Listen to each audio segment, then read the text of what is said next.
Hello and good evening to everyone.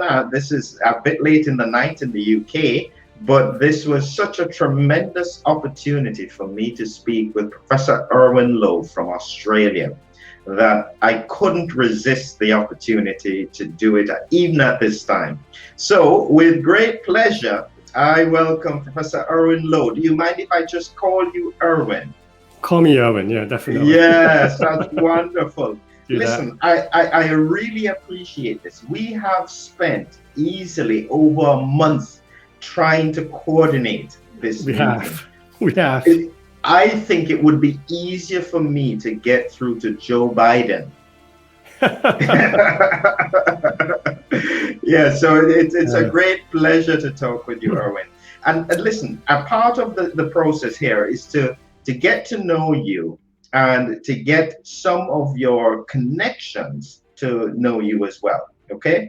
Sure. So one of the first things I noticed on your profile is we bring God's love to those in need through the healing ministry of Jesus. Now, that's unusual on LinkedIn. Yeah, so it may appear unusual. So it reflects both the mission of the organization I work for, St. Vincent's Health Australia. Yes. That's the actual mission, because it was founded by the Sisters of Charity, an order of nuns from Ireland, who moved in 1847 from Ireland all the way to Sydney, 5 nuns, to start their work with the convict women in the prisons. But it is also my personal value as well. I am a Christian, and I'm very glad to be working for a Christian organization that espouses those values too. So, it's consistent with my own personal worldview, and I'm very glad to be able to do what I do. Wonderful. That's tremendous. And this is quite a large organization, isn't it? It's about how many institutions altogether? 36 facilities. So it's the largest not-for-profit health network in Australia. Wow. If you actually look at the turnover, as a privately health organization, we turn over around 2.5, 2.6 billion. It's ranked 11th on the, if it was ranked as one of the companies in Australia. So yeah, it is reasonably large. We've got 6 public hospitals, 10 private hospitals, and 20 aged care facilities. And we do have partnerships with 3 world-leading medical research institutes as well. Wow. Victor Chang and the St. Vincent's Institute. Yeah. That's incredible. So, well, let me now go to the bit that I find most fascinating. Sure. How did you transition from medicine to law into almost, I guess, hospital administration? Yeah, it's a good question, isn't it? Because that's not something that anyone would intend to do. And so what my journey along my career is mirrored by a lot of doctors who move from clinical practice into hospital management. My PhD actually was on this topic. So I actually studied this. Yeah. And, I interviewed 25. Are you still there? Oh, yes, I'm right here. I'm just focusing on you while you're talking. Oh, okay. You disappeared. So, yes, I know.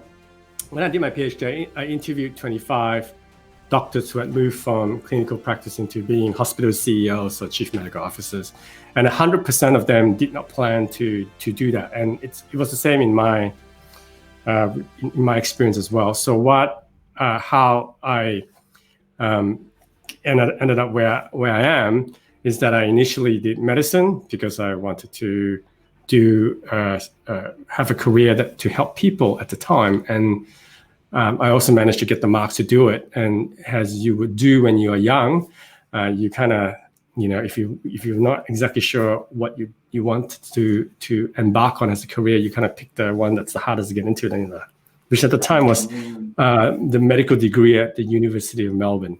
In fact, the oldest medical school in Australia. So I did medicine, graduated. Hold on there. I'm going to ask you a question here, because clearly you are a bright guy. So tell me something. When you were in high school, what did you envision yourself doing? I didn't actually, to be completely honest, I didn't actually think about it. In high school, I had a lot of fun. I wasn't really the studious type.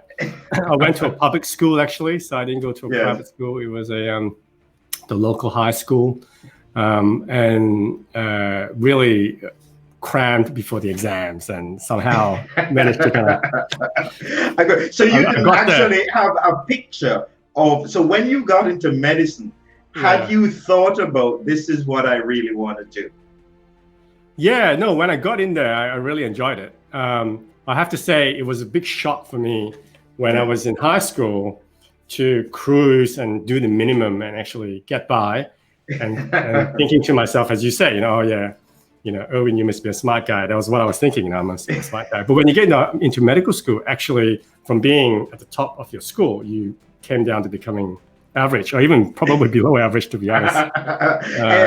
It was a reality check. But then I did medicine, had an interest in pediatrics and psychiatry, and then I did the joint training, because you can do both pediatrics and psychiatry training. I did a year at the Royal Children's, then went to Monash, then started subspecializing started training in psychiatry, did the first exam, got interested in forensic psychiatry, and decided to do a law degree. And that's kind of when my journey kind of deviated, because I did law, found it very difficult to do psychiatry and law, so took time off psychiatry training to completely concentrate on law.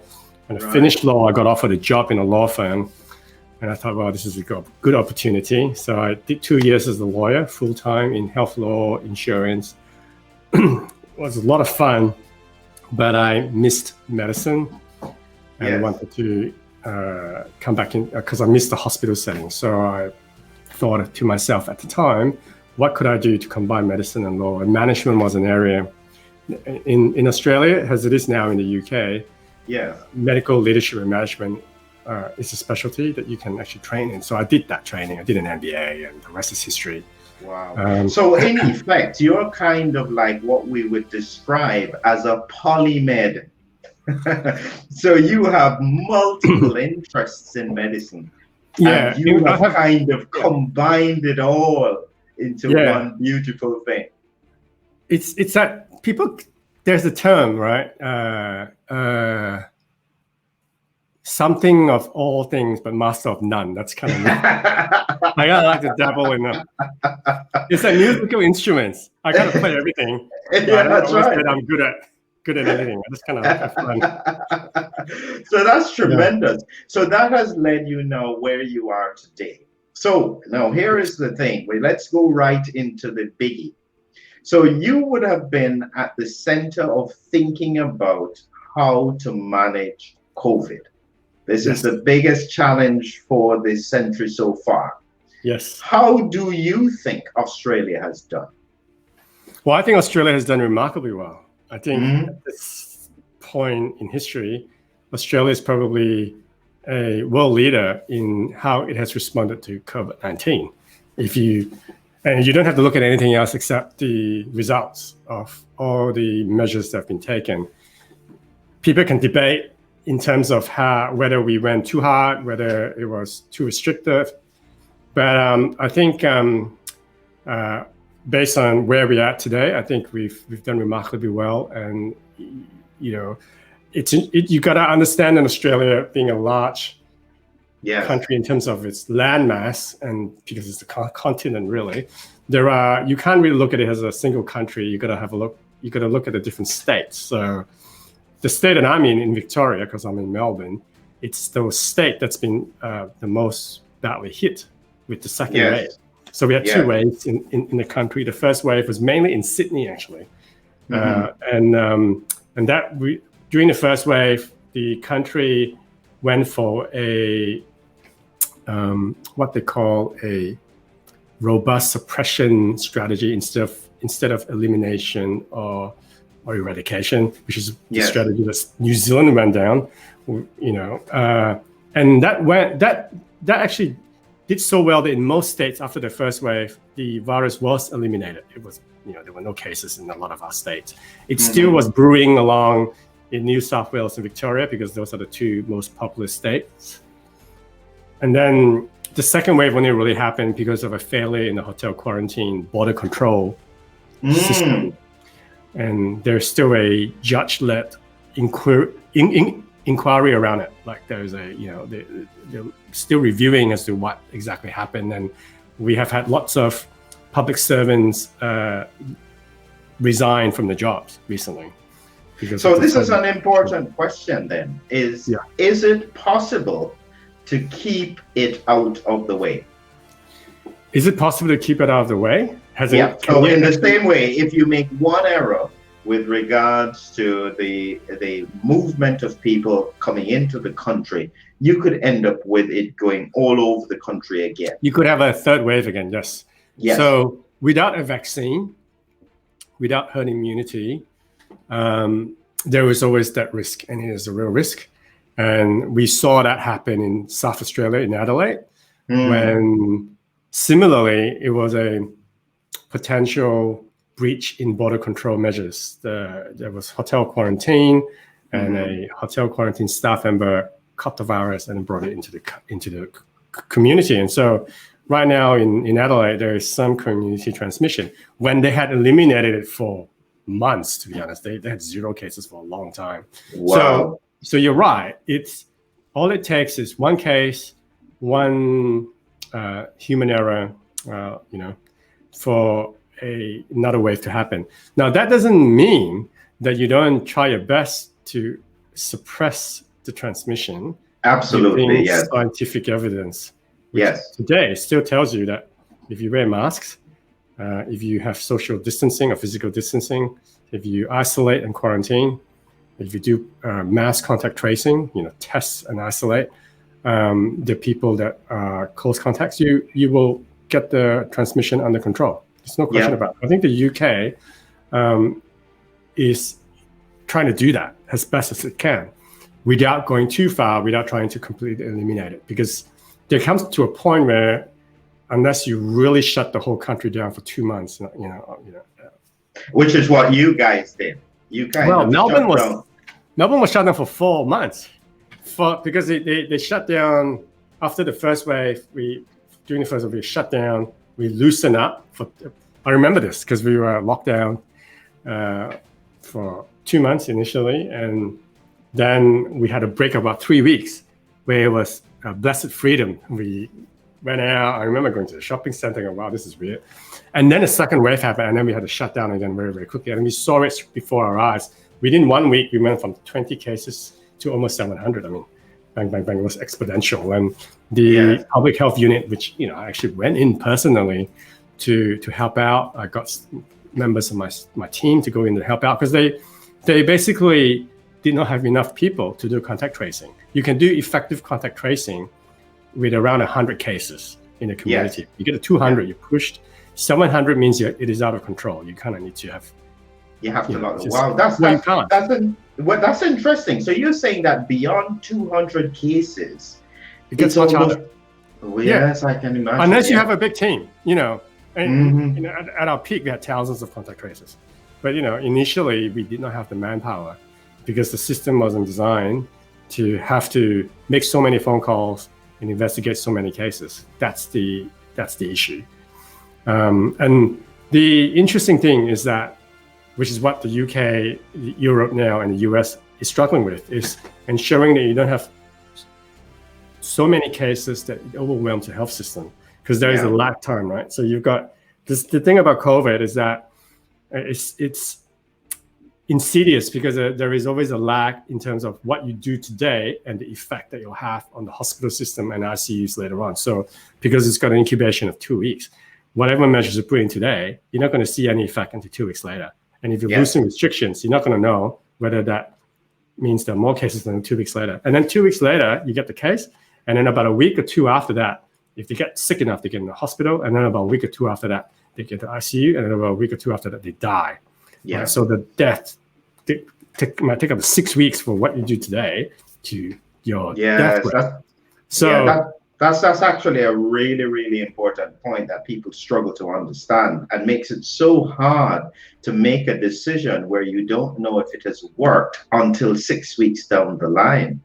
So let me go right after the biggie in this current context. What are your thoughts with regards to how we should use the breakthrough with vaccines?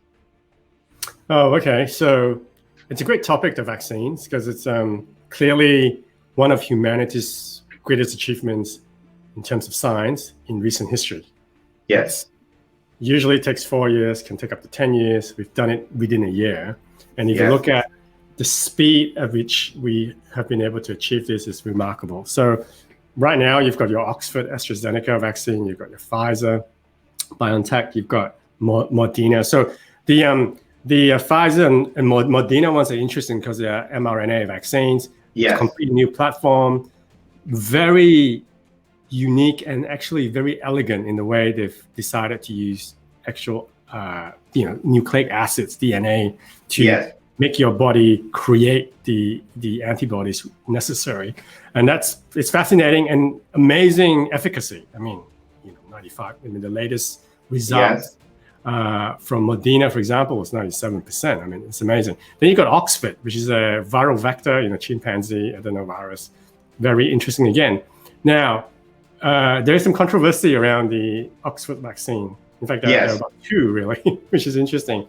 In Australia, it was picked up that the vaccine was tested using cell lines from embryos that were derived from aborted fetuses in the 1970s. And that created a question around, from religious the ethical point of view. From ethical point of view. That's one thing. But now there's this whole thing around the method that we use. So apparently, they got a 70% result, but if you use a lower dose, you get a 90%.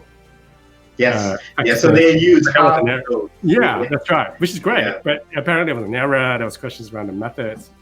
It'd be interesting for that to kind of come out. So in terms of the vaccine, I think there were a few things. So one is the safety. Now, because they're going through proper phase 2, phase 3 trials, they're going to the appropriate clinical trial framework and pipeline. I think they will be safe by the time they are disseminated to the public. So that's what I believe. And what kind of time frame do you anticipate for say, Australia? Australia is looking at March. So we anticipate and we're gearing up for mass distribution in March. So which brings me to the second thing. So the second issue of vaccines is the logistics and the actual supply chain that you need to implement mass vaccination, because you need to have the trucks, which is why actually the Pfizer and Moderna vaccines are problematic, because they need quite a lot of refrigeration, in particular the Pfizer one, what I'm hearing is minus 70 degrees, whereas the Oxford one, you can just use your normal fridges. So the Oxford one's probably easier to actually implement in Australia. Which brings me to the third point, which is then who do you give it to first? So in Australia, we are looking at prioritizing healthcare workers and the elderly, the at-risk groups. But there is some debate around, do you also vaccinate the children? Children is an interesting group because the trials haven't really looked at children, really. They've looked at mainly adults and then now moving into the elderly. So it is an interesting time, because there are members of the public that are concerned that this is a very new vaccine, very rapidly developed. So there are concerns around safety, but I would say that it is safe. And it does look as though they are quite safe. But I saw an interesting post just today that raised a question that I hadn't thought of, which is that the vaccine will trigger the formation of IgG, but in order to prevent localized infection, you need IgA. Now, the vaccine won't trigger that. So what it means is that whilst people who get vaccinated won't have severe disease, they could still possibly have the infection and pass it around. I thought to myself, that's a very, very interesting point. And because then it means even when you're vaccinated, will you therefore get control of the virus in the way that you need it? Yeah, I think vaccines work in multiple levels. So even when you talk about the influenza vaccine, that's not a dissimilar situation. You could the influenza vaccine, if you get it, you could be protected from the flu altogether, but you could have a attenuated response to it because the vaccine helps you. You develop some antibodies to it, so you don't get as sick. Yes. Or it might not actually work, and you get sick. You just get the flu because depending on which year you get the flu, which strain, is 30% up to 60%. Now, in terms of its efficacy, the dramatic thing about COVID in the trials is that it's 97%. Now, if you look at some of the, I was looking at the data of the Moderna final results of the trials, so I have to publish it. But out of the 30,000 people involved in the phase 3 trial, 11 people got COVID, but 0 people got severe COVID. If I'm not, So double check those figures, but it's pretty good. That's good, but here's what I'm worried about, and this is now my personal opinion on it. So as I said, and the more I do the research on it, this is looking as though it's a viral-mediated autoimmune disease. The best example would be it's like a rheumatic fever caused by a virus. Okay, yes. So here is the problem, because the people who are most prone to getting it, the ones with the heart failure, the kidney failure, obesity, are probably not the ones that we had in the trial. We had used normal, healthy people. So the question then is, what response will we get in terms of the protective effect of the vaccine, or even the potential of some of the side effects that can happen? That's one of the questions we genuinely don't know. But I don't think we have a choice. It is by far the best option that we have at the moment. I guess my question is, if we have vaccination and we have some reduction in the spread of disease, do we have a plan B? Sorry, I've just lost internet connection for a bit. Oh yes, you're back again. Oh, back though. Yeah. So I said, if the vaccine doesn't work as well as we hoped, do we actually have a plan B? Yeah, it's a great question. So I think your point about the vaccine being the best option is the correct answer, because we don't really have a very strong plan B. In fact, plan B really is business as usual as we are doing now, which is not good. Because it's not, because there's and hope for the best. Because we're not, all the studies so far have shown that trying to achieve herd immunity is a pipe dream, because you're not going to get it. Because not only because not enough people are kind of catching it, and you don't want to have so many people catching it because the death rate, the fatality rate is too high. It's too much of a risk. But because of the fact that there is conflicting information about if you get infections, your immunity might not be as long lasting. People are getting reinfected. Either with the same, it looks as though it's different strains, right? It looks as though the DNA is different with the second infection. Some people get more sick, some people get less sick. But the fact is, you can get reinfected, which means, again, you're not going to get the herd immunity necessarily, even if you get everyone infected in a wave. So our best hope is the vaccine, because it seems to be protective against multiple strains, not just the one strain. Yes, because it's designed like that. Now, if I suspect the vaccine will work. I think you're right. I think it might not. Just like any other vaccine, it's not going to be 100% effective in all populations. So there will be at-risk populations that are not going to just be able to generate the right immune response to it. The idea is that as long as the majority of the people out walking around in public get some immunity, you're going to prevent you get the herd immunity effect. You're going to prevent the virus from transmitting to the ones who are at risk who might not be able to be vaccinated. That's the idea. So it leads us perfectly into one of the big questions, because you're interested in scientific communication. So here is the question. So many people are against vaccines, and we need them to be vaccinated in order to achieve the herd immunity thing.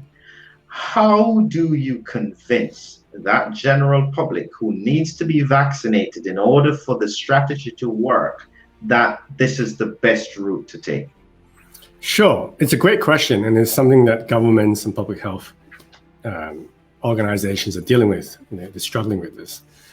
Lots of papers have been written about it. I think the first thing to say is that I believe the hardcore anti-vaccination cohort in the population is actually quite small. So these are people who are fundamentally opposed to vaccinations. They're small. Now there's a larger group of members of the public who are kind of in the gray area. So they are the ones that you want to use the correct term. They're not anti-vaccination. They're vaccine hesitant. Right? Good term. Yeah. Vaccine hesitancy is an evolving area of study, but there are people who, very reasonably have some concerns because of and the problem is that because there's so much misinformation out there on the internet available to the general public, it's confusing people. People have, and I think so you got that group, but then you got a larger group of actually people who support vaccines. Yes. But again, are hesitant to use the COVID-19 vaccine because it is new. It's created quickly. There are all sorts of questions around how safe is it, and no one, and they will say we don't want to be the first. We don't want to be the guinea pigs. Yes. And again, that's understandable position for people to make. So that's why then you add them all together. It's a reasonably big group, and in fact, surveys have been done. Ranging from 2/3 saying no to 1/3 saying no. And that's about the ballpark. So what are the ethics involved, therefore? Because the truth, therefore, is... sorry, go finish that point. I was going to say, just to address the science communication part of it, I think we need to counter the misinformation and bring the facts out. I think we just have to let people, rightly so, have be able to make their own choices around what they want to do. Right. I think our country's already said they're not going to mandate it. Now, in hospitals, though, it's likely that hospitals will mandate it for staff who are going to work in COVID-19 high-risk clinical areas. But otherwise, the general public, it's up to them. But, we need to get the information out there. What are the risks? What are the benefits? And let them make the choice. I think one of the messages we need to get out there is if you want the country to reopen, if you want the economy to restart, we need to reduce some of our restrictions. And the only way we can do that is if we vaccinate the majority of the population so that there is some herd immunity. So I think that's the main message we need to get out. I understand. And so therefore, it may come to a point where if there is not enough uptake, that there needs to be a degree of mandating in order to get to herd immunity. Any thoughts from a legal point of view on the ethics related to that? Yeah, it's a good question. So there are three layers here, right? So there's personal morals, right? So, which is what you and I would have based on our upbringing, our own personal values, maybe our religious background, whatever it is.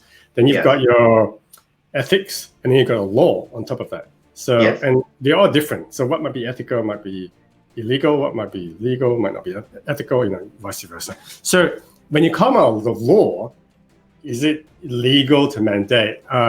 Ultimately, it is possibly legal because the government can enact an emergency act to say, we need to do this. So the way the countries have locked down there and stopped businesses from operating and asked people to stay at home is through an emergency act of legislation, act of parliament, or whatever it is. So it can be done. So if they really wanted to do it, they could probably force vaccinations on people. Although, that's a very dramatic and drastic act to have to, do because you really want to do it during wartime or major disaster.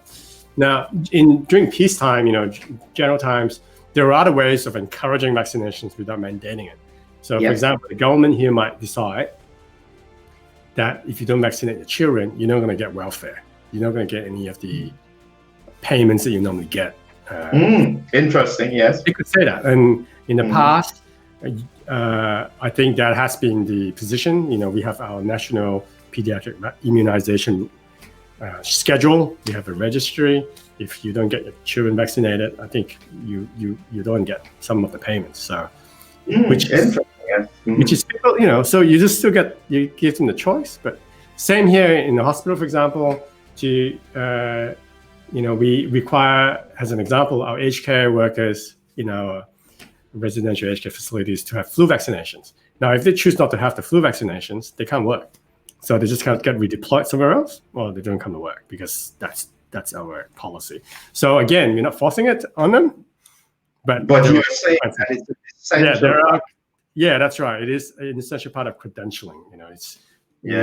This is how you get accredited to be an aged care worker. You need to have flu vaccination. So we are planning to have a similar approach for COVID-19 and for the vaccine.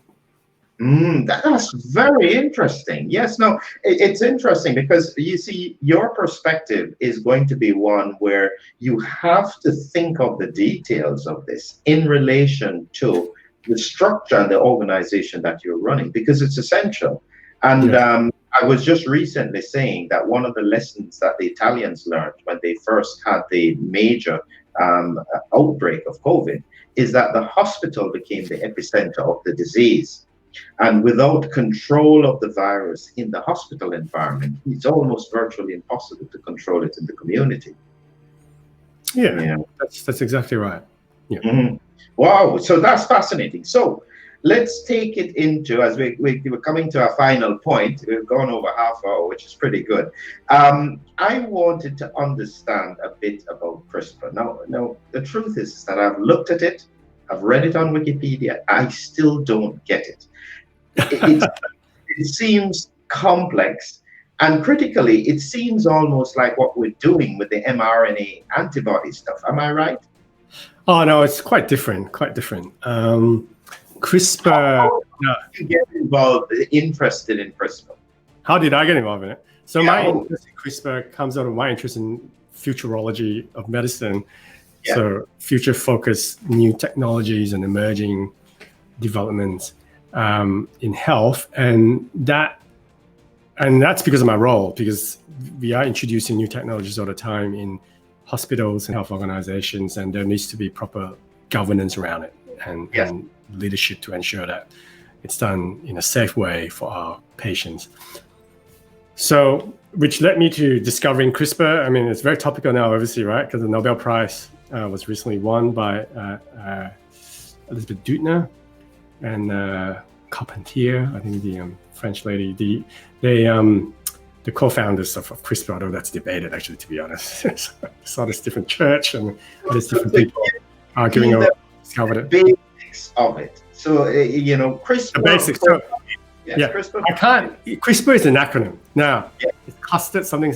I can never remember the acronym without looking it up. But essentially what it is 10 years ago, probably 11 years ago now, Doudna published a paper in Science describing this defense system that bacteria have, and using an enzyme to protect, has an antiviral to protect itself from viruses, right? Really?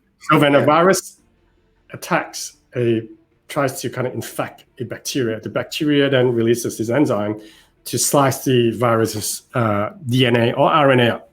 It just attacks the nucleic acid and cuts it up, and the virus basically dies, right? All right. So it's a bacterial immune system kind of. Now, you go back 20 years ago, this Spanish guy, I think, initially discovered it and then published it. But it was Elizabeth Doudna and a team, and then there was another team at the Harvard. There's debate around who found it first, but they discovered that you could use this enzyme to cut DNA very specifically. So CRISPR-Cas9, there are different systems, CRISPR-Cas12, different types of versions of it to cut up DNA and remove it. Or if you're really clever, you could replace it. But really, you just cut it out. Of DNA. You target the DNA. Now that's the key here. It's how accurate are you going to target the right DNA? So they then started to experiment, preclinical trials in animals and things. They found out they can remove genes that were defective. And in fact, then there was this Chinese, as you might have read a couple of years ago, a Chinese doctor who decided to do it in humans, right? Cut out genes that make some of the kids susceptible to HIV, also to strengthen the kids. It's because the mother had HIV, for example. But you could do this. They're doing trials now in CRISPR looking at single gene hereditary diseases like sickle cell anemia, beta thalassemia. And there have been a couple of published articles now to show that it has worked. So there were some people who with thalassemia who were requiring frequent transfusions. They got CRISPR treatment, so it's introduced into your body through a transfusion with viral vectors carry the expert carry the CRISPR platform, infects your cells, targets it, and then removes the defective gene, and then you're better. They've tried to do this with cystic fibrosis and with other it's fascinating, right? It could, and the interesting thing here is, if you do it at embryo stage, which is what the Chinese doctor did, right? Mm-hmm. If you do it embryonically, you will change. Then you're doing the CRISPR on the germ cells. So it impacts on your sperm or your your oocytes, and it means then you cure the genetic disease for the next generation. So if you just give it to an adult, you're gonna fix it. You still carry the gene, and you can you can pass it on. If you fix it at early enough, it's gone. But the danger is, and this is the problem with CRISPR and why it's not widely used yet, it's still at the trial stage, is that there are off-target effects. There's been some well-publicized articles around the fact that if you try to target this gene, sometimes other genes get deleted or other genes get impacted because the DNA is such a complicated blueprint for life. Is that you change something here, something else gets impacted, and you don't know until later on, and so it's high risk. They have developed guidelines around CRISPR experimentation and therapeutics. So one of the things I think one of the rules is that you're not going to do it on embryos or germ cells or germline cells, so that you don't make it permanent because you just don't know. Is this where the ethics comes in? Is this where you're interested in the law? Absolutely. So CRISPR, of course, can be used to cure genetic diseases, but because it is essentially an ability for human beings to not only read DNA, but now read and write DNA, edit DNA, there is a potential for it to be used for good, but for evil. Now, at the moment, for good, there was just a paper just published yesterday, actually, where in primates, they were able to edit a HIV virus out of the gene to cure the primate of a HIV-like disease. So it is one way to cure HIV, because HIV, like any DNA or RNA viruses, can hide in your genes. They just infect the cells in your gene and come out again. How are you going to cure yourself of that, right? How are you going to? But CRISPR can do that. You can find it just finds HIV RNA bits and cut it out. Amazing, right? So they can use it for cancer, all sorts of things. But where it gets into ethical dubious territories, then you start using it to change other things. Let's say I want to have blue eyes for my kids. Yes. Can I do that? I want my kids to be taller. What if I find out the gene for intelligence? They're looking at that field. What if I enhance that? What if I don't like certain characteristics in the population? What if I release a virus that edit that out? The use for the nefarious purpose for CRISPR is endless, really. But it's like any other new technologies. It's the same thing when people first discover how to split the atom. You could use it to create yourself an endless supply of energy, or you could use it to destroy cities. CRISPR is similar. I think the cat is out of the bag, and people are continually improving it. So in terms of the breakthrough technology, CRISPR compared to what we're doing now with mRNA vaccines, because that also has impacts, this is nowhere near the mRNA technology. It's nowhere near as sophisticated as CRISPR. Well, I wouldn't say it's nowhere near. It's just different. It's just a different platform. It's using RNA, nucleic acid, it could be DNA, whatever it is, to induce an organism to create something that it does not normally create. It's very smart. Not so bad. And the mRNA vaccine platform, they've thought about using it in many other ways. And in fact, it's remarkable that it was kind of, people were talking about it 2 years ago. There were papers about it, and it was very, very quick. And it looks as though it's working, because they found it hard to actually get it kickstarted, to actually get it to work. So I think, in effect, the situation with COVID kickstarted the technology with mRNA, which is likely to push it forward significantly in terms of other uses. Yes. So what would it take then for CRISPR to have that kind of kickstart? Well, I think it already has. I think that revolution's already commenced. It is the patents have been filed. The multi-billion-dollar industry that's possible. I think people are working hard on it, and like I was saying, there are some trials looking at actual real use cases with very common genetic diseases. I think we will see some outcomes very, very soon. It's about refining the tools so that it is as accurate as possible. Wow. I think CRISPR has come up.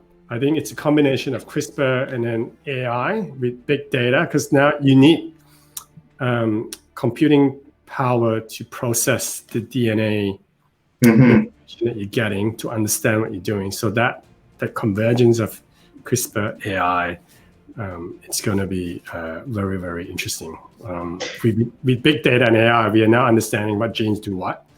They've identified the genes for height. Like I was saying, the intelligence, they've identified a whole suite of genes around that. There have been a few studies looking at that. It's a fascinating space to be in, and I suspect that whole genetic, the human genome, we know the whole thing, that will be the next kind of revolution in health, to be honest. So as we come to the end here and we look to the future of medicine, yes. So you've mentioned CRISPR. We haven't really spoken about AI.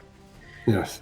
How significant is AI going to be to the direction and the future of medicine, and how quickly do you think it can impact? So AI is now already embedded in society. It's in everyone's smartphones. It's being used in all sorts of areas. So it's already being used directly or indirectly in health. It will become ubiquitous. I think it will definitely change the way we practice medicine as AI becomes more sophisticated, as it starts to take over some of the more routine things that doctors do, some of the more processing things. So, right now, for some doctors, they kind of think about, oh yeah, this is a disease. What's the new evidence for it? Oh, well, I just read about this the other day. Maybe I should try this drug. AI will give you the answer straight away, right? It would kind of do that for you.